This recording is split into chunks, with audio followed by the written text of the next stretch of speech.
वो कंगना रनावत की फिल्म का डायलॉग है ना कि अभी तो हमें और जलील होना है। आप सोचते हैं कि गोदी मीडिया का स्तर और नीचे कितना गिर सकता है, मगर गोदी मीडिया हर रिकॉर्ड को तोड़ता जाता है। आज मैं आपके सामने एक वीडियो दिखाना चाहता हूं दोस्तों। इस वीडियो में देखिए, रूसी राष्ट्रपति व्लादिमीर पुतिन का इंटरव्यू करने के बाद इंडिया टुडे के मालिक अरुण पुरी और उनकी बेटी कल्ली पुरी दिखाई दे रहे हैं। आप जानते हैं इस वीडियो में क्या हो रहा है? इस वीडियो में कल्ली पुरी व्लादिमीर पुतिन से कह रही हैं कि आप इतनी ऊर्जा कहां से लाते हैं, आप इतनी मेहनत कैसे करते हैं जितनी मेहनत हमारे प्रधानमंत्री करते हैं। और फिर पुतिन उस चाटुकारिता को समझते हैं और जवाब देते हैं कि क्या आप गुप्तचर एजेंसी हैं? क्या आप लोग मेरे पीछे पड़े रहते हैं और आपको यह पता रहता है कि मैं क्या क्या करता हूं? आज हम दो मुद्दों की चर्चा करने वाले हैं दोस्तों। एक तो यह कि अंतर्राष्ट्रीय मंचों पर किस तरह से गोदी मीडिया भारत को शर्मसार करता है, और दूसरा मुद्दा, जिस तरह से राहुल गांधी को राष्ट्रपति भवन में रात्रि भोज में निमंत्रण ना देकर और शशि थरूर को बुलाकर भारतीय जनता पार्टी ने एक निहायत ही ओछी हरकत की है। मैं उसकी चर्चा करूंगा, मगर सबसे पहले दोस्तों यह वीडियो। यहां पर आप देख सकते हैं कल्ली पुरी जो हैं वो पुतिन से बात कर रही हैं। अब मैं आपको बताता हूं कि यहां बातचीत में क्या क्या कहा जा रहा है। कल्ली पुरी उनसे कहती हैं, और आपके स्क्रीन पर हम पिछले 3 दिनों से आपका पीछा करते हुए देख रहे हैं कि आप कितनी मेहनत कर रहे हैं। हमारे प्रधानमंत्री जितनी कड़ी मेहनत करते हैं बिल्कुल उतनी ही। क्या आप कभी आराम नहीं करते? और क्या आपको नए साल और क्रिसमस में कोई छुट्टी मिलने वाली है? अब इसके जवाब में पुतिन क्या कहते हैं मैं आपको बताता हूं। क्या आप खुफिया एजेंसी हैं? क्योंकि असल में आप लोग भी हमें उसी तरह से शैडो कर रहे हैं, यानी कि हमारा पीछा कर रहे हैं। धन्यवाद, बहुत बहुत धन्यवाद आपका। मैं आपसे एक सवाल पूछना चाहता हूं। ये इंडिया टुडे के मालिक की बेटी हैं। सबसे बड़ी बात, व्लादिमीर पुतिन से उनके पत्रकार इंटरव्यू करें तो बात समझ आती है। मालिक की बेटी पहुंच गई और क्या कह रही हैं? जैसी मेहनत हमारे प्रधानमंत्री करते हैं बिल्कुल आप वैसी मेहनत कर रहे हैं। क्या आप छुट्टी नहीं लेते? आपकी ऊर्जा कहां से आती है?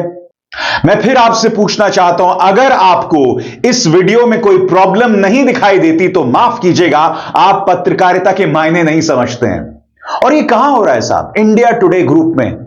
वो इंडिया टुडे पत्रिका जिससे मैंने इतना कुछ सीखा है, वो इंडिया टुडे का न्यूज ट्रैक जो मेरी पहली नौकरी थी, वो इंडिया टुडे का आज तक जहां मैंने 5 साल काम किए और वहां से मैंने जीता था रामनाथ गोयनका अवार्ड, पत्रकारिता का सबसे ऊंचा अवार्ड। और जब मैंने वो अवार्ड जीता था तब अरुण पुरी ने मेरे संपादक कमर वहीद नकवी साहब से कहा था कि अभिसार से कहना कि ये बहुत ही शानदार पुरस्कार है, कोई आम पुरस्कार नहीं है। जी हां अरुण पुरी साहब, मैं पत्रकारिता के मायनों को समझता था। उन 5 सालों में जब तक मैं आज तक में था, मैं उन मायनों को समझता था। मगर माफ कीजिएगा, पत्रकारिता के नाम पर आपका चैनल आए दिन जो करता है वो पत्रकारिता नहीं है। क्योंकि पुतिन का जिन 2 महिला पत्रकारों ने इंटरव्यू किया उनमें से ये मोहतरमा भी थी। आपको याद होगा स्वाधीनता दिवस की पूर्व संध्या पर, याद होगा आपको इन्होंने कौन सा कार्यक्रम किया था कि इतने मुसलमान जो हैं वो पाकिस्तान चले गए और इतने यहां रह गए। यानी कि स्वाधीनता दिवस की पूर्व संध्या पर इस तरह के वाहियात कार्यक्रम, यह सब चल रहा था साहब। इन पर लखनऊ की एक अदालत ने मुकदमा दर्ज करने का आदेश किया था। और उसके बाद धर्मेंद्र की मौत को लेकर झूठी खबर चलाना, उसको लेकर इन मोहतरमा ने आज तक माफी नहीं मांगी है। आज तक ने मांग ली वो एक अलग बात है, मगर यह अपने आप में दोस्तों बतला रहा है कि इस मीडिया की क्या हालत है। कल दोस्तों एक पैनल डिस्कशन में, जिसमें वरिष्ठ पत्रकार राजदीप सरदेसाई थे, भारत भूषण थे, इसके अलावा कांग्रेस के नेता पवन खेरा थे। पवन खेरा ने यहां अपनी भड़ास निकाली है। जी हां, भड़ास निकाली है। उन्होंने जिक्र किया कि किस तरह से इस देश का मीडिया मर चुका है। इस देश का मीडिया विपक्ष के खिलाफ सुपारी लेकर चल रहा है, जिसके चलते विपक्ष को आए दिन नुकसान हो रहा है। इस देश के मीडिया में इतनी भी हिम्मत नहीं है कि वो हिरेन जोशी वाले मुद्दे की बहस तो बहुत दूर की बात है, उसकी चर्चा तक करे। जी हां, देश के 5 ताकतवर लोगों में से हिरेन जोशी, उनके तबादले की खबर आती है और बात वहां नहीं रुकती। नवनीत सहगल जो उनके खासम खास थे, प्रसार भारती के चेयरमैन, उनका इस्तीफा हो जाता है, मगर गोदी मीडिया में इसकी कोई चर्चा नहीं होती है। पवन खेरा ने क्या कहा मैं आपको सुनाने वाला हूं और इंतजार कीजिएगा। राहुल गांधी को लेकर जो घटिया राजनीति भाजपा ने खेली है, उन्हें राष्ट्रपति भवन में रात्रि भोजन में ना बुलाकर, वो निहायत ही शर्मनाक है। उसकी हम चर्चा करेंगे, मगर मैं चाहूंगा कि आप पवन खेरा की इस भड़ास को सुनिए। करीब 4 मिनट का क्लिप है, मगर बहुत दिलचस्प है। यहां एक विपक्ष का नेता जो है वो अपने मन की भड़ास निकाल रहा है मीडिया के खिलाफ। हालांकि वहां पर राजदीप सरदेसाई हैं, जिन्हें मैं गोदी मीडिया नहीं कहना चाहता हूं, मेरे फॉर्मर बॉस हैं, एक बहुत ही शानदार पत्रकार है, उसमें दो राय नहीं है। मगर हकीकत यह है कि राजदीप सरदेसाई भी इसी इंडिया टुडे ग्रुप में काम करते हैं। उनकी क्या मजबूरी है मैं नहीं समझ सकता, मगर देखिए पवन खेरा किस तरह से भड़ास निकाल रहे हैं। My turn came at the end. You're a star. That's right. Otherwise, these people would have left and come to see you. So I was hearing all guest speakers here. Rajdeep जी ने तो सारा ब्लेम ही जनता पर डाल दिया, बड़ा अच्छा लगा मुझे। जनता नहीं, पॉलिटिकल पार्टी, जनता, मीडिया के अलावा सब पर डाला। पूर्णिमा जी says that we are alive. Give us some evidence that you are alive. सबूत तो दीजिए जिंदा रहने का साहब। अपना डर तो जिंदा रखिए, आपका तो डर भी मर चुका है, तो आप कहां जिंदा है? हमें तो नहीं दिखते आप जिंदा, माफ कीजिएगा। Whether you died out of unemployment or you committed suicide, I don't know. But you are dead. It's a fact. Please face it. And we are grieving the death of media here. And the opposition, I am sorry, has been widowed. हम तो वैधव भी झेल रहे हैं। आप बैठी हैं तो हिंदी भी थोड़ा बोल दूं। बिना मीडिया के ऑपोजिशन की हालत जो होती है वो अब हो रही है, आपको दिख रहा है। चलिए भूल जाइए ऑपोजिशन को, forget us. Think of the democracy, think of your future, think of the generations which are yet to come. We have destroyed everything and I am sorry, you can not exonerate yourself, Rajdeep, not Rajdeep per se but the media. आप सुबह से शाम तक एक माहौल बनाते हैं और सारे हमले विपक्ष पर करते हैं, फिर कहते हैं देखो देखो विपक्ष मर गया। अरे मारा तो आप ही ने है, हमको आप कवरेज नहीं देते। मैं रोज कुछ ना कुछ बोलने की आदत है तो बोलता रहता हूं। ये कहते हैं बीस्ट इन द जंगल। भाई the only beast in the jungle for the last 11 years has been a हिरन, व्हाटएवर हिज नेम इज। तो एक मायावी हिरन घूम रहा है साहब प्राइम मिनिस्टर ऑफिस। वो इन सबको, सुबह मैंने सुना एक कॉन्फ्रेंस कॉल होती है, उसमें 12 लोग हैं, राजदीप उनमें नहीं है। Thank you very much. तो 12 लोगों की एक कॉन्फ्रेंस कॉल में ये मायावी हिरन इंस्ट्रक्शंस देते हैं। ये रोज सुबह होता है। तो आप please also face the elephant और द हिरन in the room. That's the problem we are facing. आप लोगों ने अपने आप को सरेंडर कर दिया। अब क्यों रो रहे हैं आप लोग? और आप अकेले नहीं सरेंडर हुए, हम सबको भी नुकसान हो रहा है, पूरे देश को नुकसान हो रहा है। कोई सवाल ज्ञानेश गुप्ता से नहीं पूछता, कोई नहीं पूछता 10,000 क्यों जा रहे हैं, क्यों नहीं पूछते आप लोग? हम बड़ी बड़ी प्रेस कॉन्फ्रेंस, हमें लगता है हम बहुत बड़ी प्रेस कॉन्फ्रेंसेस कर रहे हैं, बड़े खुलासे कर रहे हैं। No Pawan, you to do more. अभी व्हाट मोर बताइए ना, क्या कितनी डिबेट्स आपने की हिरन जोशी पर बताइए। एक प्रिंट ने, मैं तो नाम लेता हूं, शेखर गुप्ता ने छापा, कुछ घंटों में उड़ा दिया। क्यों, क्या हो रहा है? So please face accountability. Even the media in this country needs to be more accountable. एक मुझे जो लगता था, I grew up with an ambition to be a journalist and I did join Asian Age for a bit. मुझे जो लगता था कि एक आईना समाज निर्मित करता है, which is media. उस समाज में बुद्धिजीवी होते हैं, जनता होती है, सब लोग होते हैं, और वो आईना सरकारों को दिखाया जाता है, जिसमें सरकारों को दिखता है कि मेरा असली चेहरा कैसा है। आप लोगों ने उस आईने को खत्म कर दिया। अब उस आईने में सरकार अपने आप को निहारती है, अपना मेकअप करती है, आप उसमें मेकअप में मदद भी करते हैं। ये मीडिया ने आज अपने आप को बना दिया है। Don't blame anyone, you have no one to blame but yourself. You kill yourself and there is no future left in India for the media. मैं इससे ज्यादा बोलूंगा नहीं, समय हो गया मेरा। बहुत कुछ कहती है भड़ास। और दूसरी तरफ राष्ट्रपति भवन में रात्रि भोज होता है और राहुल गांधी और मल्लिकार्जुन खड़गे दोनों को नहीं बुलाया जाता है। कांग्रेस कह रही है कि प्रधानमंत्री नरेंद्र मोदी नहीं चाहते कि उनके अलावा लाइमलाइट किसी और पर जाए, यानी कैमरे की निगाह राहुल गांधी पर जाए, क्योंकि प्रधानमंत्री नरेंद्र मोदी अगर किसी से असुरक्षित महसूस करते हैं तो वो राहुल गांधी से। क्या यही वजह है कि राहुल गांधी को राष्ट्रपति भवन में रात्रि भोज में नहीं बुलाया गया? यह अपने आप में कितनी ओछी सोच है। राहुल गांधी कोई सामान्य व्यक्ति नहीं है, मल्लिकार्जुन खड़गे कोई सामान्य व्यक्ति नहीं है। दोनों नेता विपक्ष हैं, एक लोकसभा एक राज्यसभा, दोनों सांसद हैं, और उन्हें आप नहीं बुला रहे हैं। आप बुला किसे रहे हैं? शशि थरूर को, क्योंकि शशि थरूर के सहारे आप केरल में अपनी राजनीतिक जड़ें जमाना चाहते हैं, और शशि थरूर बेशर्मी की तरह वहां पहुंच भी जाते हैं। कांग्रेस ने इस पर प्रहार किया है।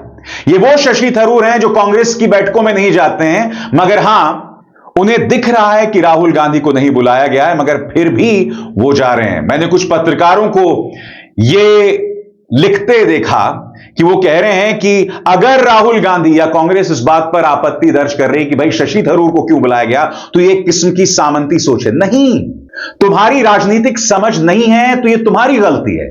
साफ तौर पर भारतीय जनता पार्टी शशि थरूर के बहाने कांग्रेस को एम्बैरेस करना चाहती है राजनीतिक तौर पर।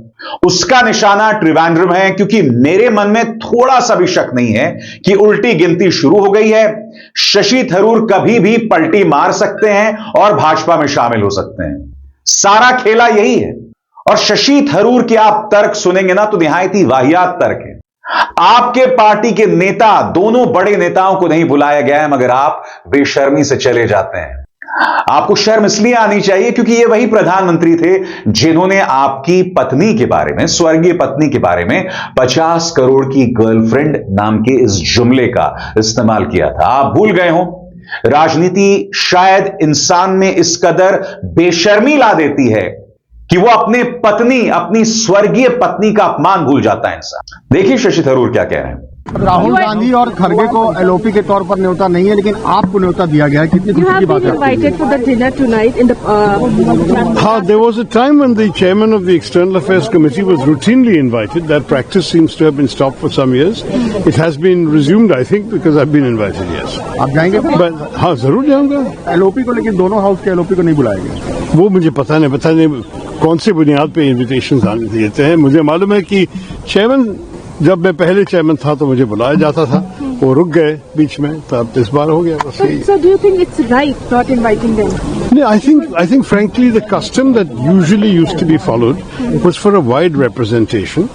Certainly I remember in the old days we used to have not only the LOPs, we used to have various other cross-section of representatives of different parties.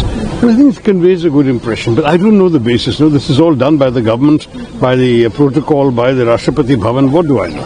All I can say is I've been honored to be invited. Of course I will go. Shashi Tharoor के जाने पर पवन खेरा ने उन पर करारा प्रहार किया है। सुनिए वो क्या कह रहे हैं। देखिए, ये तो बहुत हैरानी की बात है कि जिन्होंने इनविटेशन दिया उन्होंने भी कमाल किया, और जिन्होंने इनविटेशन लिया वो भी कमाल कर रहे हैं।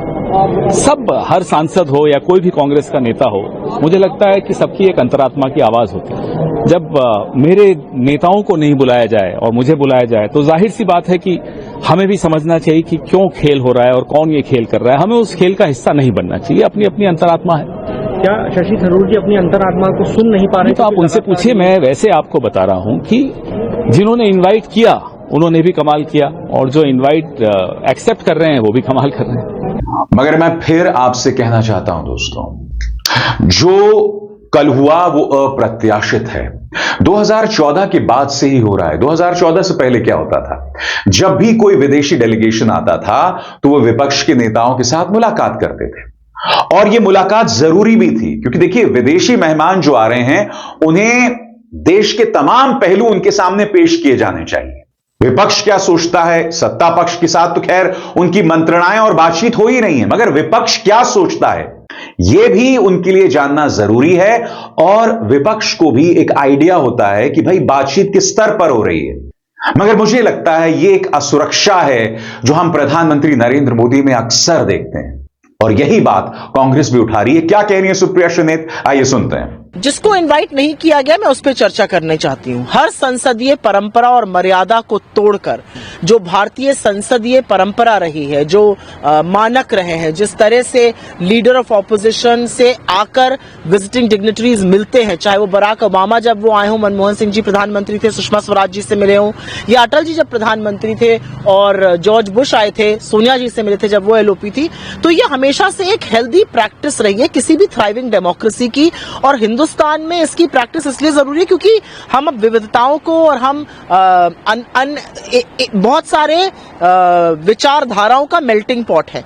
और जब आप लीडर ऑफ ऑपोजिशन लोकसभा और लीडर ऑफ ऑपोजिशन राज्यसभा को एक स्टेट डिनर पर नहीं बुलाते हैं तो सवाल बहुत सारे उठते हैं। मुझे दुख है कि उस स्टेट डिनर का इनवाइट नहीं आया जो राष्ट्रपति जी होस्ट कर रही थी। आप तो बाईपार्टिजन हैं, आप तो आर्टिकल 5 के तहत पार्लियामेंट आपसे बनता है, लोकसभा और राज्यसभा के अलावा आप पार्लियामेंट हैं, और आपने नेता प्रतिपक्ष लोकसभा और राज्यसभा को नहीं बुलाया। मुझे इस बात का दुख है।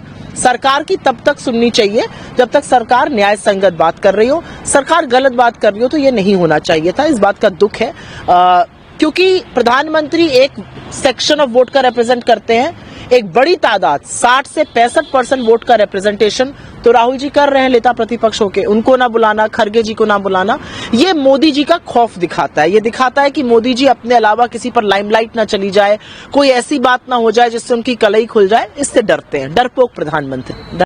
सबसे बड़ी बात, ये निमंत्रण राष्ट्रपति भवन की तरफ से आया। कम से कम राष्ट्रपति द्रौपदी मुर्मू को तो राजनीति से ऊपर उठ के इस मुद्दे पर नेता विपक्ष को निमंत्रण देना चाहिए था। मगर यहां आलोचक ये कह रहे हैं कि कहीं ना कहीं राष्ट्रपति द्रौपदी मुर्मू का यह फैसला भारतीय जनता पार्टी की राजनीति से प्रेरित था। आखिर क्या वजह है कि राष्ट्रपति द्रौपदी मुर्मू ने नेता विपक्ष राहुल गांधी या मल्लिकार्जुन खड़गे को निमंत्रण नहीं दिया? जब लोकतंत्र पर सवाल उठाया जा रहा है तो उसकी प्रमुख वजह यही है कि अब राष्ट्रपति का दफ्तर भी भारतीय जनता पार्टी के प्रभाव से अछूता नहीं रहा। यह अपने आप में निहायत ही शर्मनाक है। कम से कम राष्ट्रपति भवन को इस ओछी राजनीति से ऊपर उठकर बगैर भाजपा के प्रभाव में आकर काम करना चाहिए था। राहुल गांधी को निमंत्रण देना चाहिए था। हकीकत यह है दोस्तों कि आज एक व्यक्ति की असुरक्षा पूरे देश में दिखाई देती है। भारतीय जनता पार्टी में, उसके तंत्र में, उनकी एजेंसियों में, उनके मीडिया में, जो कहते हैं कि भाई आप कौन सा टॉनिक पीते हैं। यानी कि अब तक तो मोदी जी से कहा जा रहा था कि आप कौन सा टॉनिक पीते हैं, अब पुतिन से भी वही बात कही जा रही है। कहने का अर्थ साफ है, एक व्यक्ति की असुरक्षा हर तरफ दिखाई देती है। कोशिश है कि बस एक व्यक्ति का दर्जा आसमान तक बढ़ाया जाए, मगर देश, उसके हित, राष्ट्रहित, ये सब, इसकी परवाह किसी को नहीं है। और अपने आप में इससे बड़ी त्रासदी कुछ नहीं हो सकती। मैं फिर आपसे पूछना चाहता हूं, नेता विपक्ष को ना बुलाकर आपने क्या हासिल कर लिया? क्या नेता विपक्ष राहुल गांधी और मल्लिकार्जुन खड़गे जाके वहां पर कोई ड्रामा करते? नहीं करते। क्या वहां कोई भाषण देते? नहीं देते। मगर आपके अंदर, आपके मन में जो असुरक्षा है, अंग्रेजी में एक बहुत ही माकूल शब्द है पैरानोया, एक अजीब किस्म का डर और असुरक्षा। पैरानोया दरअसल डर और असुरक्षा, इन दोनों का कॉम्बिनेशन होता है। वो जो दिखाई दे रहा है, इन तमाम हदों को पार कर रहा है। ये इस लोकतंत्र पर